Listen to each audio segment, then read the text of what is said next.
Altamiro Borges, o julgamento do Moro foi adiado. Olha, eu já tinha comprado a pipoca. Eu já tinha comprado a cerveja também aqui para assistir. Parece que um juiz teve que ser substituído ali. Daqui a pouco eu vou atualizar essa notícia aqui para todo mundo. Eu estava pronto para retransmitir também. Ô, Miro, a gente vai, agora que você chegou aqui, eu conversei com o Adriano sobre a Caminhada do Silêncio, que foi muito bonita, a pauta internacional com o Nasser, e agora para as hard news com o Altamiro Borges. As coisas candentes aqui. Primeiro, uma palavra sobre o golpe de 64 e que hoje, né, completa 60 anos. Não é ontem, né? Porque ontem é a data dos milicos, né? Hoje é a data real do golpe, que foi chancelado pelo STF na época, saiu muitas matérias aí sobre todo esse processo. O que você pode dizer para a gente dessa memória que me parece que veio muito forte, inclusive depois da fala polêmica do Lula, da fala não, né? Da atitude de resguardar o governo com relação a essas descomemorações. Altamiro Borges. Não, então é isso, né, Conde? Primeiro, bom dia, tá tudo bem contigo, né, mestre? Entrei na fala do Nasser, nem te cumprimentei direito, tá? Legal. Então, esse negócio do 1º de abril, do dia da mentira, do dia do golpe, né?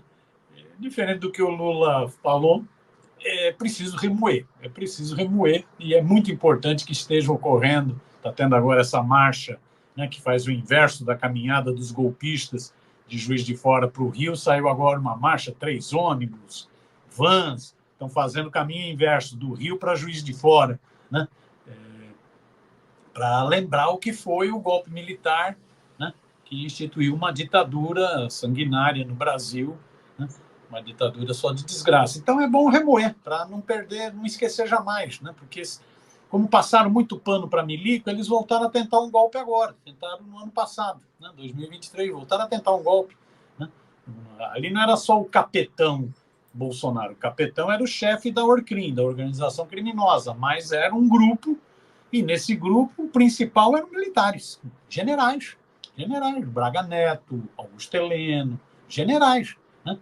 Mesmo os tais legalistas ficaram meio em cima do muro até a reta final, né?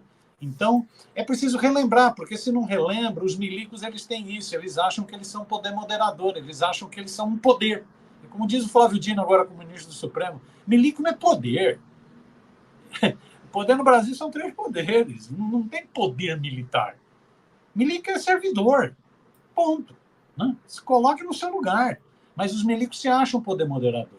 Então, por isso que é sempre importante rememorar, ter vários atos, vários debates, essa marcha do Rio de Janeiro para Juiz de Fora, para rememorar. E rememorar, Conde, eu acho que é isso. A gente rememora pelas vítimas da ditadura. Nós só estamos falando aqui porque teve gente que lutou pela democracia. Essas fotinhos que estão atrás de você, nós só estamos falando aqui porque teve gente que lutou pela democracia, lutou contra a ditadura, contra o fascismo militar da época, né? Isso é que garantiu a liberdade da gente estar falando hoje.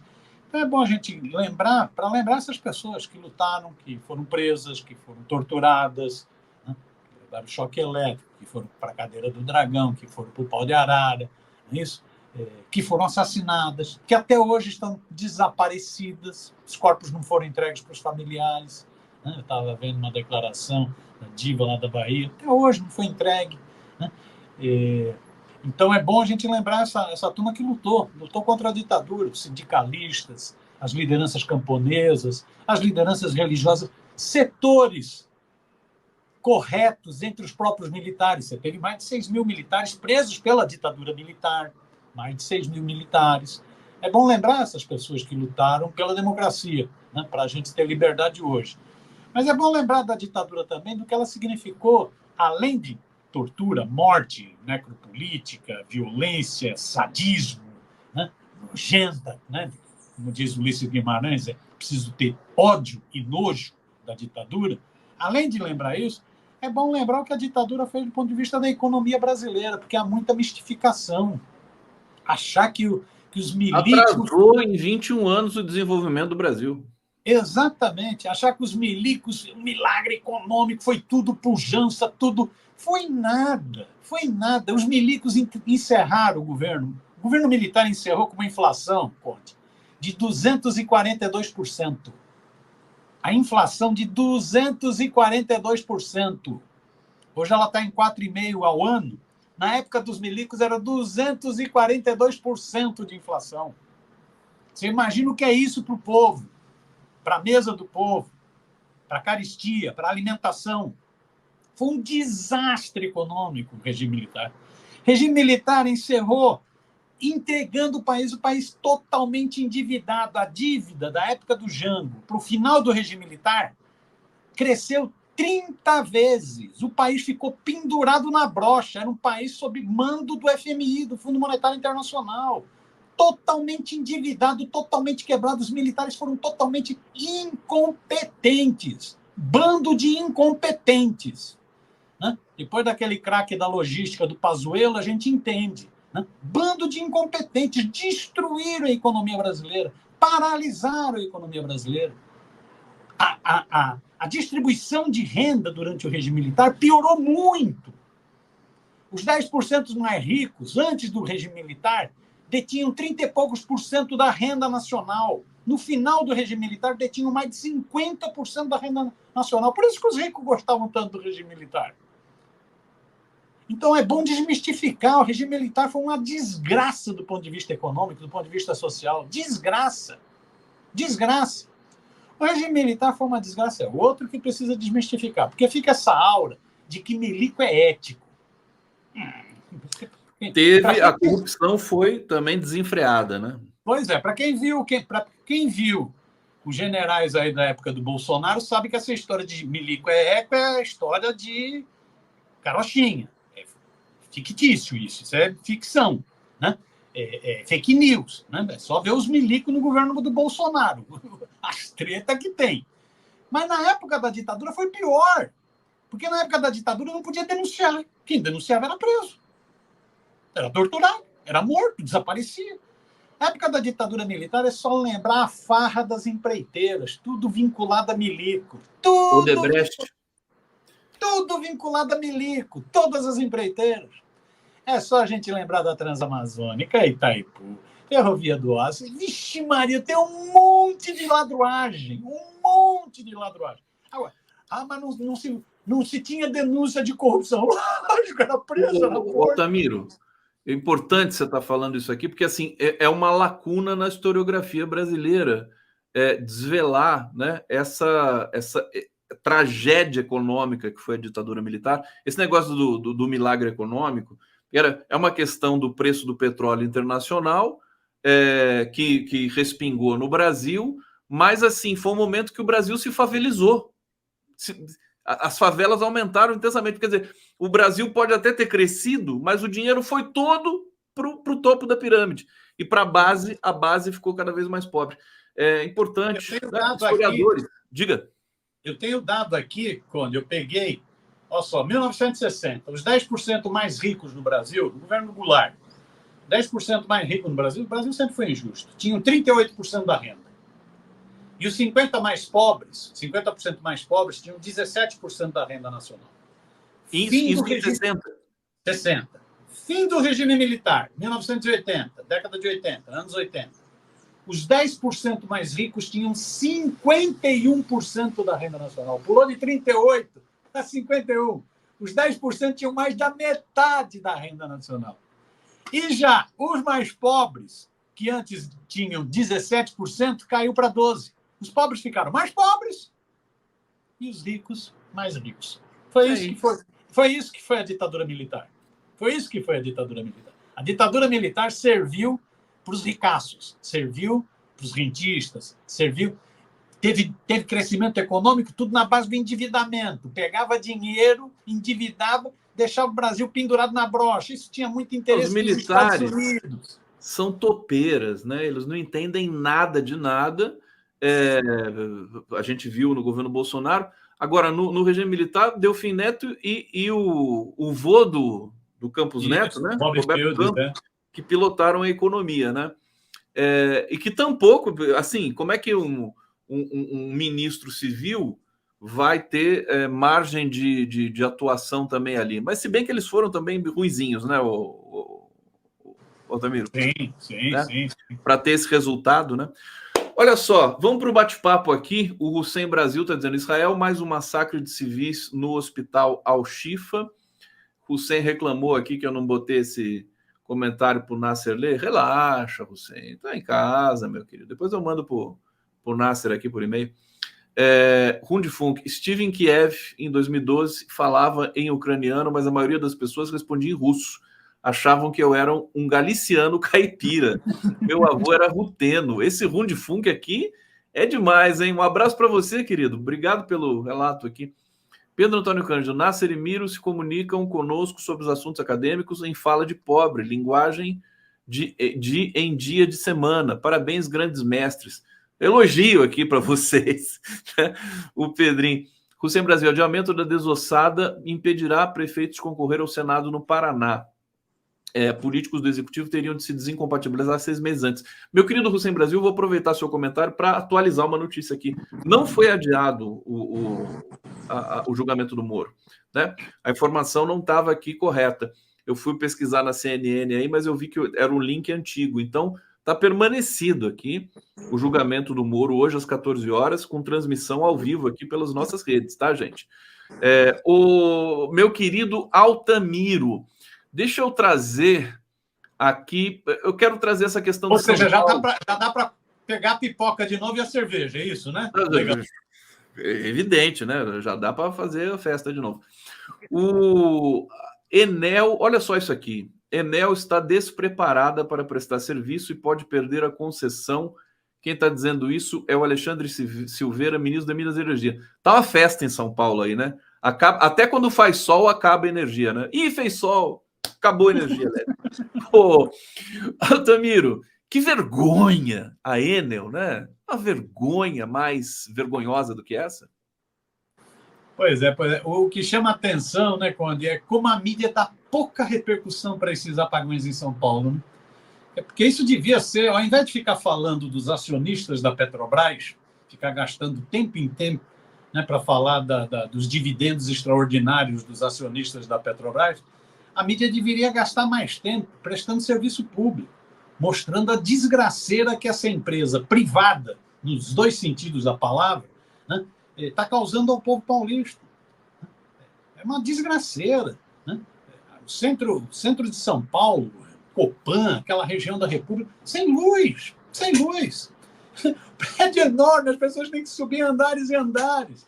Os estabelecimentos comerciais perdendo tudo, perdendo alimentação, perdendo tudo, né? E a mídia não é destaque, fala um pouquinho, faz um registrozinho, esquece de falar, inclusive, que a Enel é uma empresa privada, esquece, é esquecimento puro, né? Isso contém ironia, evidentemente, né? Mas a desgraça que a Enel está causando em São Paulo. E causa em outros estados, outras empresas privadas. A empresa privada, o objetivo dela é lucro. Você aumenta lucro de várias formas, mas principalmente de duas formas. Reduzindo o custo e aumentando a produtividade. É aí que você aumenta lucro. Como que você reduz lucro? Reduz custos. A forma de reduzir custo é demitir gente. As empresas privadas, a Enel demitiu boa parte dos funcionários na área de manutenção. Então vira um caos. Qualquer chuva, ou sol, ou frio, qualquer coisa, qualquer evento climático, porque agora a culpa é do evento climático. Qualquer evento climático causa um apagão, fica sem luz. Né? Porque a empresa privada, o objetivo é endógeno isso. Aí eu não estou fazendo julgamento de valor, não, é endógeno. Isso faz parte do sistema. O sistema capitalista procura lucro. Não é bem-estar social. Bem-estar social quem pode ajudar até é Estado, não para empresa privada, né? Então a Enel fez o quê? Reduziu o número de funcionários, cortou mais de 30%, atingiu várias áreas importantes, estratégicas da empresa, reduziu o custo. Os acionistas estão ganhando muito mais grana. Os acionistas estão bem para o chuchu da Enel, né? Mas a população sofre. Mas isso é com a Enel na energia elétrica. Isso é com o metrô privatizado. Você vê o metrô de São Paulo, que dá mais falha, é o metrô privado. É o metrô privado. Eu lembro que o esse Tarcísio de Freitas, esse forasteiro que não entende porra nenhuma de São Paulo, não sabe nem que feijoada é no sábado, esse Tarcísio de Freitas, né, criticando a greve dos metroviários, dizendo que problema de ser estatal, greve e tal. Quem estava parado, quem tinha tido quebrado as coisas, paralisado o trem, era a linha privada. A linha privada. A mesma coisa. Então, no setor de energia, no setor de transporte privatizado. E agora ainda vão fazer o pior, porque você vê, quando privatiza energia elétrica, dá apagão. Quando privatiza transporte público, dá paralisação.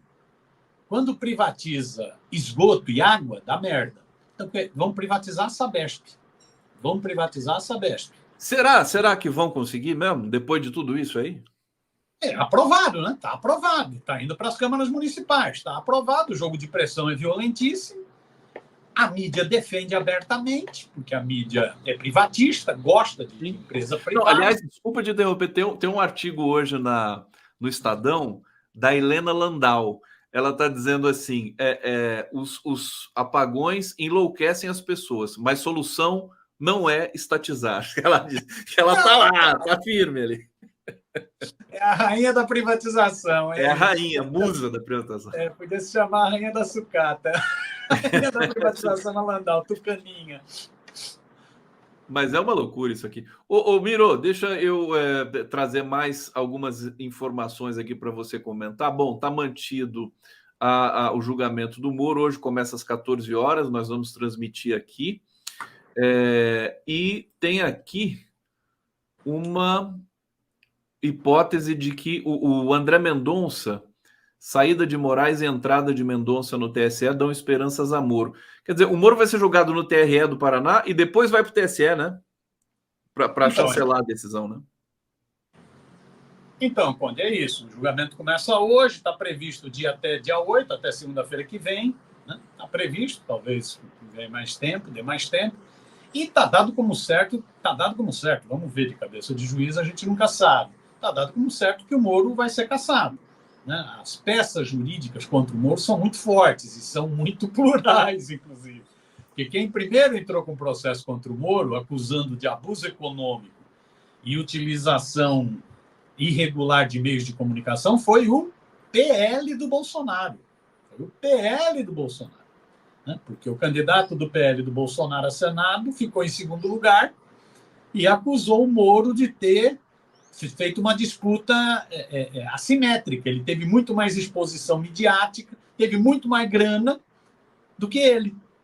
Então foi o PL que entrou com pedido de cassação. E depois o PT entrou também. Então, primeiro foi o PL que entrou com pedido de cassação, alegando abuso de poder econômico e uso irregular de meios de comunicação. Depois, não foi nem o PT, foi a Frente Brasil Esperança, que é a frente que junta PT, PCdoB e PV, a Fé também entrou, claro, com a mesma argumentação, abuso de poder econômico e uso irregular de meios de comunicação.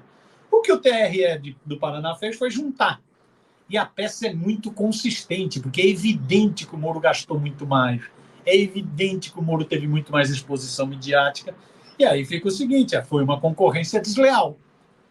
Então está todo mundo achando que ele vai ser cassado no TRE. Ele está muito isolado politicamente, até velhos amigos dele, quem o lançou para a política, o Álvaro Dias, está querendo a cabeça dele, está todo mundo querendo a cabeça dele, né? Então está pintando, vamos ver, a conferir que fica cassado. Aí ele vai recorrer, isso ele já tinha dito, o time dele de defesa já tinha dito que vai recorrer ao Tribunal Superior Eleitoral. O que eles estão procurando é ganhar um prazo um pouco maior para que o Alexandre de Moraes saia e a Carmen Lúcia entre. Então, porque eles estão achando que, como a Carmen Lúcia sempre teve uma simpatia no passado pelo lavajatismo, estão achando que a Carmen Lúcia pode ser menos dura com relação a ele. Né? Tem o Mendonça, o André Mendonça já entrou no lugar do Moraes. Isso, o Mendonça já entrou, pois é. Então, ele está achando que indo para o TSE pode ter ainda alguma chance. Também dizem que... Eu até vou lembrar aqui, viu, o Altamiro, a fala do Lula com relação ao Moro, bastidor, né? Ele dizendo assim, você deve ter visto isso, né? Eu não sei porque vocês ficam tão preocupados com o Moro. O Moro é um zumbi, fica perambulando no Senado, isolado, né? Ele não interage com ninguém, as pessoas detestam ele lá no Senado, né? Deixa o cara lá, o Lula falando isso, né? Mas enfim, o Lula é o Lula. Ô, Altamiro, você no seu Twitter hoje, você comenta a decisão contra a igreja do apóstolo Valdemiro Santiago. Justiça determina o bloqueio dos pagamentos feitos à Igreja Mundial do Poder de Deus por meio de cartões eletrônicos, os famosos Pix, né? Aí eu lembrei até do Bolsonaro e do Mauro Cid reclamando que o Bolsonaro ficou rico com Pix, né? Recebeu 1,7 milhão. Esse dinheiro ninguém vai investigar nada do Bolsonaro? Quer dizer, isso é lavagem de dinheiro explícita. E aí, ô Miro, conta um pouco dessa história do Valdemiro aí. A Igreja Mundial do Poder de Deus, né, ela é um racha da Igreja do Edir Macedo, da IURD, da Igreja Universal do Reino de Deus. Então, tem a Igreja Universal do Reino de Deus, a IURD do Bispo Macedo, da Record, né, do Republicanos, né, tem um braço parlamentar, tem um braço midiático e tem a Igreja, né, tem os 3 braços. Né. A Igreja Mundial, Valdemiro era pastor do Bispo Edir Macedo, rachou e criou a Igreja Mundial. A Igreja Mundial está metida em um monte de rolo, está tendo greve de funcionários da TV dele, ele deve salário, não paga previdência, teve greve no ano passado. Ele está tendo vários templos dele estão sendo leiloados porque ele não paga para os donos dos imóveis. Então tem um monte de processo, né? Um monte de processo por não pagamento de aluguel. Ele não paga. O cara ele vive no bem bom, fazendão, vida de luxo, mas não pagar o que é bom ele não paga. E agora teve mais esse processo. Né? Teve mais esse processo, né? Que é isso que pega os cartões pega o desconto automático. Né? Pega o desconto automático. É grana, é muita grana. Ele, o ano passado, lançou, como ele vive metido em processo, e tem que manter a vida de luxo dele, afinal de contas, né? Ele é filho de Deus, né? Ele lançou, ano passado, uma campanha para arrecadar 100 milhões de reais. 100 milhões de reais. Para ajudar ele, né? 100 milhões. Ele é um arrecadador de grana. Arrecada direitinho. O cara abre um Catarse e põe lá, meta, 100 milhões. Né? Coisa assim. Pois é. Ele chegou a citar, eu quero um salário mínimo de cada um dos meus 300 mil seguidores. Fez as contas. Como eles gostam de dinheiro, né? É muita grana.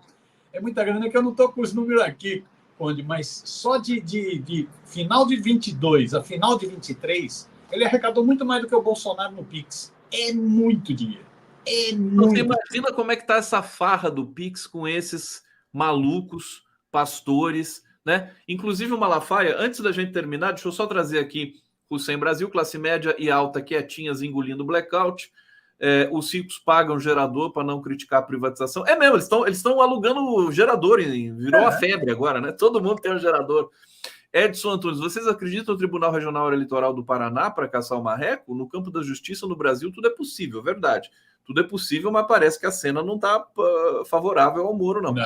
O Sem Brasil, Moro será caçado, ninguém tentará defendê-lo e se indispor com a maioria do STF. Se não caçar, Cacai avisou, será pior.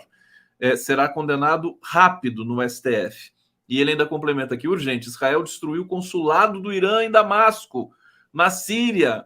Os bandidos querem guerra geral para trazer Estados Unidos e OTAN para o conflito, estão desesperados. Obrigado, Hussein. Bom, com essa a gente termina o nosso 11 News de hoje. Altamiro, tá tudo bem contigo, meu querido? Como é que tá aí a intensidade? Eu estou aqui na expectativa do julgamento do marreco. Ao contrário do Lula, eu acho que seria pedagógico para a sociedade brasileira se ele fosse caçado. Vai começar hoje, talvez não termine hoje, talvez termine. Está previsto terminar semana que vem, dia 8. Mas vamos ficar. É até bom porque dá uma cozinhadinha, né? Aquela coisa toda. Marreco desossado. Altamiro Borges aqui nos News. Obrigado pela presença de vocês aqui, pela companhia, pelo engajamento. Não esqueçam do like na nossa transmissão. Não esqueça de se inscrever no canal. Miro, até segunda, meu querido. Um grande abraço para você. E daqui a pouco a gente vai com o julgamento do Moro aqui nas nossas redes. Valeu!